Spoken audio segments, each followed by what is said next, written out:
မယ်အဲ့ဒါလေးကိုဖြည့်ရပါလိမ့်မယ်အဲ့တော့ပြောတဲ့အခါမှာရွေးချယ်မယ်ဒီလိုဒီမှာရှင်အဲ့တော့ရွေးချယ်ဆိုတာလာပါလိမ့်မယ်ရွေးချယ်ရဆရာတို့စေမဖို့ပါအဲ့ဒီမှာကာကြီးရဲ့နောက်အပြင်တော့မြတ်စီရဲ့ရေးပြပါမယ်ဘလုံးတဲ့တော့ပြ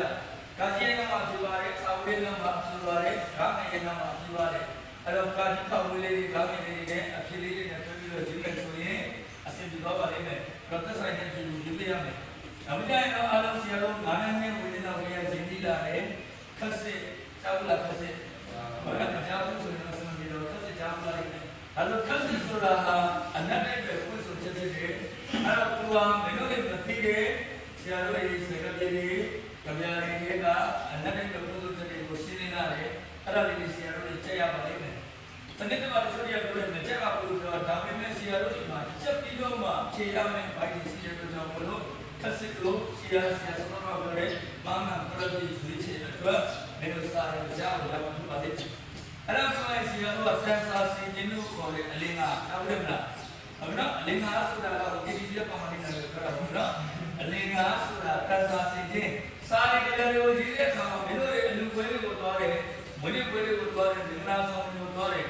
အဲ့တော့မင်းတို့ရဲ့အလားပုပ္ပလေးတွေနဲ့ဘာလို့ကြပြီလဲဆိုတော့မင်းတို့ပြင်ဆင်ကြတယ်ဝတ်စားကြတယ်ဓမ္မတာတွေတခြားသောလူတွေကမင်းတို့စိတ်မသားပါလေ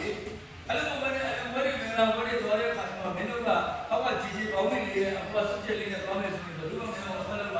့မဟုတ်ဘူးအဲ့လိုလေစာရေးဆရာတွေကလည်းသူတို့ရဲ့စာတွေကိုဖတ်တဲ့လူသဘောကျအောင်စောစောကအလင်္ကာလေးတွေနဲ့သာဆင်ကြတယ်အဲ့ဒါလေးကလည်းဆရာတို့ရဲ့နာမကိုဖြေရပါလိမ့်မယ်ဘယ်တော့ခဏပေးရမယ်မင်းတို့ကြိုက်တဲ့နာမကိုဖြေရမယ်နာမရအဲ့တော့ဒီတော့အခါမှာဆရာတို့အထက်ကျောင်းသားဘဝမှာအမြဲတမ်းကျောင်းသားအားလုံးကိုပေးလိုက်တင်နေတာတခုရှိတယ်ဘာလဲဆိုတော့ရှင်းတယ်ပြဿနာဒီကပြဿနာကိုတင်ကြတယ်တကယ်တကယ်ဆရာတို့အင်းနဲ့အခါမျိုးမှာတော့လည်းရနေတော့စိတ်ဝင်စားကြတော့ဒါလူရဲ့သဘောတော်ပါဒါမှတော့အဲ့တော့ရှင်းတယ်ပြဿနာမှာဆရာတို့ကစကားသက်စာသားလေးစကားအပြောလေးတွေနဲ့ကာယံနဗီညီအောင်လို့ရေးထားတယ်နောက်ကြတော့ဆရာတို့ကပြဿနာဖြစ်တဲ့အတွက်ကြောင့်မို့လို့ဆက်ဆောင်နေတာတရုပ်ဆောင်ကြတယ်အဲ့တော့ဆက်ဆောင်နေအပြောစကားတွေနဲ့တရုပ်ဆောင်နေအဲ့ဒါကိုဆရာတို့ကစာဟန်နဲ့ရေးပြရအဲ့ဒါလေးကဆရာတို့ကနာမဖို့ဝင်လာပါလိမ့်မယ်။အဲ့တော့အဲ့ဒါပြောတဲ့အခါမှာဆရာတို့မြန်မာစာကအပိုင်း၃ပိုင်းရှိတယ်။အပိုင်း၁အပိုင်း၂အပိုင်း၃အပိုင်း၁ထဲမှာအပြောသင်ခန်းစာလို့ခေါ်တဲ့ဆရာတို့စကားပြောနည်းဆိုင်ရာတိတိကျကျစကားပြောဆိုခြင်းလို့ခေါ်တာပေါ့။အဲ့ဒါနဲ့ဒီတော့မှဆရာတို့တွေကောက်လုပ်ထားတဲ့အရာတွေကိုနာမဖို့ဖြေရပါလိမ့်မယ်။ဒါဆိုရင်အခါနာတဲ့ပုံပြီးတော့ပြီးနောက်ပြီးတော့လာပါလိမ့်မယ်။မေကုနံပါတ်3အဲ့ဒီတော့မှဘာသာနာမှာလဲဆိုတော့ဆရာတို့ကြပြားလေးကိုစကားပြောပြန်တာအလုံးတူကြတယ်နော်ကြပြားစကားပြန်တာဘာလို့ကြပြားစကားပြန်တာဆရာကဘုမေကတော့ရဆရာကြီးလည်းမဟုတ်ဘူးဘာလို့တဲ့ဒါဘယ်လိုပြောပြလဲအဲ့တော့ပြောတဲ့အခါမှာ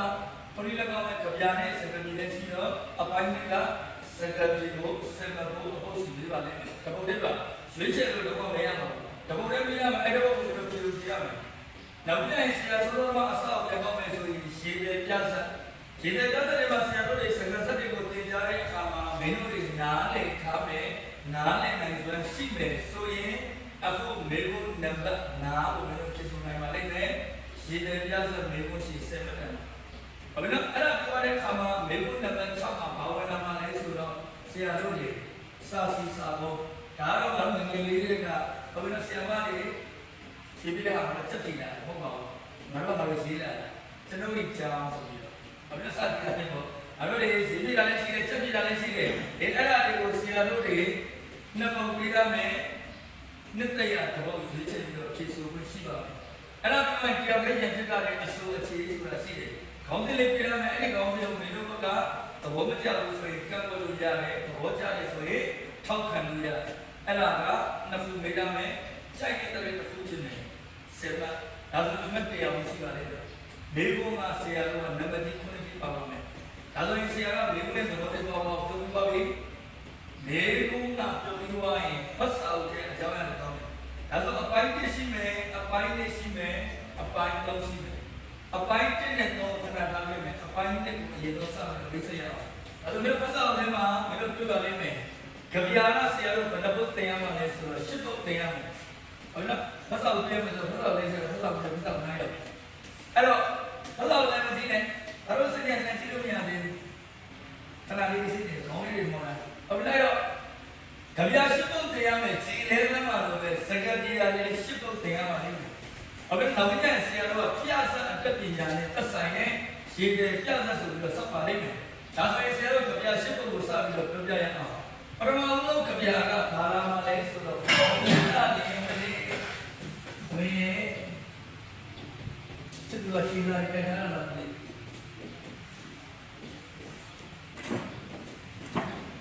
ပေါ်ဝင်လာနေဆိုတဲ့ကြပြလေးပြန်လာလိုက်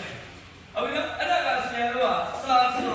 မျက်ရှင်တော့လူငယ်တော်ညပေါင်းများစွာကခေအပြည့်ပြပြမယ်ဆိုရင်တောင်းမှုခေအခုတော့တောင်းမှုခေမှာဆရာတော်တွေကမှပြခဲ့တာလဲဆိုတော့ပေါ်ထွက်ခဲ့တဲ့ကြပြလေးတိတ်ကိုမှဟိုလိုပြောမလဲဆရာတော်ကအဖို့တက်နေလို့ပြောလို့ရတယ်လို့မြန်မာစာပေအတော်လေးဆရာတော်တွေတကယ်မှအကောင်းဆုံးလို့တင်စားထိုက်တဲ့ကြပြတော်ပါဘသူရေးရလဲဆိုတော့လက်ရှင်တော်ရေးထားပါတယ်။ဘာဖြစ်လို့သူဟာစစ်သွားတိုက်တဲ့အခါမှာ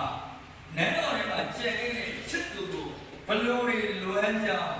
ချစ်သူကိုဘလို့တွေစိတ်ပူကြောင်းချစ်သူဟာလည်းသူ့ကိုဘလို့တွေလွမ်းကြောင်းဘလို့တွေစိတ်ပူကြောင်းကိုအပြန်အလှန်သဘောအနေနဲ့